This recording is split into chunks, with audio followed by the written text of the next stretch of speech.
България е на второ място в света по богатство на минерални извори. Природата ни е дарила с повече от 600, а лечебната им сила е била позната още на траки и римляни, живели по нашите земи. Благодарение на разнообразния климат, в България лесно може да съчетавате спа с море и планина. Отдайте се на масажи и минерални бани в Сандански или Кюстендил. Ще се радвате на специфичния средиземноморски климат. Отидете във Велинград или Хисаря. Ще сте в сърцето на планината, обградени от гори и бистри потоци. Има и трети вариант – да съчетаете морската вода и плажа на Черно море с лечебната кал на Поморие или Балчик.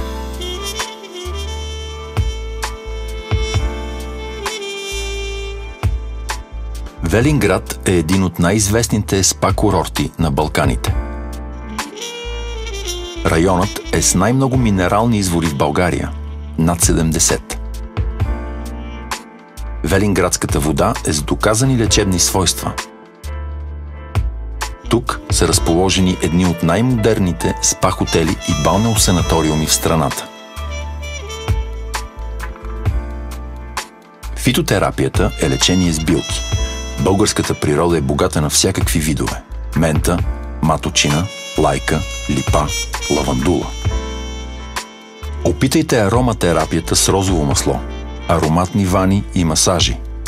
Розата е запазена марка на България. Може би познавате тези процедури? Тогава опитайте и такива с по-силни усещания. Душ Шарко Виши представлява ударен масаж на тялото, при който се редуват водни струи под налягане 2-3 атмосфери, а понякога студени и топли душове. Съществува и по-шокова терапия, наречена ледена или зимна стая. В ледената стая се влиза, след като човек се е загрял добре в сауната.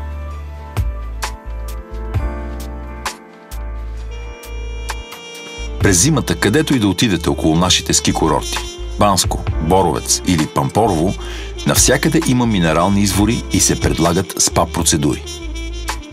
След дълъг ден на ски, едно от най-отпускащите удоволствия е просто да се потопиш в горещия басейн.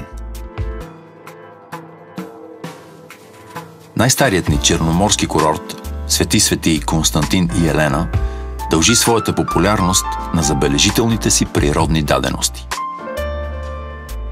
Свети Константин и Елена предлагат десетки открити и закрити минерални басейни, яхтено пристанище, както и безброй други забавления. На север се намират курортите Златни пясъци и Албена. Албена предлага първокласни хотели с изглед към морето и хубави пясъчни плажове. А сега тези, които не се страхуват да се изцапат, нека дойдат с мен. Красивото Поморие е популярно с находищата си на лечебна кал. Тя била позната още на гърците, които нарекли града Анхиало и направили баните си край соленото Поморийско езеро. В Поморие можем да съчетаем морски, спа и екотуризъм. Намираме се в Сапарева баня. Тук е единственият в България и в континентална Европа минерален гейзер. Минералната вода е с температура от 103 градуса. Това я прави една от най-горещите в света. В подножието на Балкана е популярният курорт и балнеоложки център Вършец. Тук можете да съчетаете почивката с туристическите маршрути на Врачанския Балкан. А сега напред към следващия прочут курорт с минерална вода, запазена марка – Хисаря. Лечебният ефект на хисарската вода е доказан. Погостувайте ни и се убедете сами. Само тук са открити 22 различни по състав вида води. Градът е основан преди 17 столетия от римски император Диоклециан. Той си харесал мястото заради безценните минерални извори.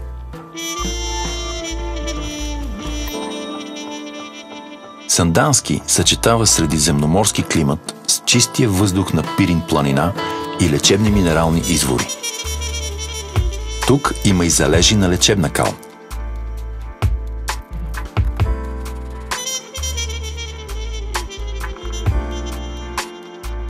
Едва ли има много столици, които могат да се похвалят с такова богатство от минерални води, като София.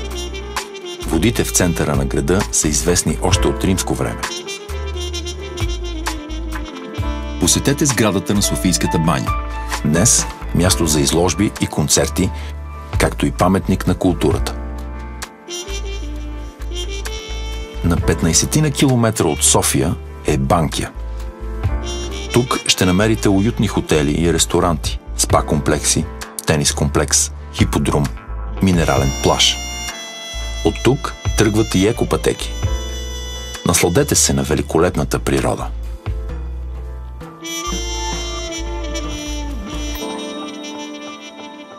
Неслучайно България е предпочитана дестинация за здравен туризъм. Тайната е в уникалните природни дадености на страната. Почувствайте се здрави и красиви.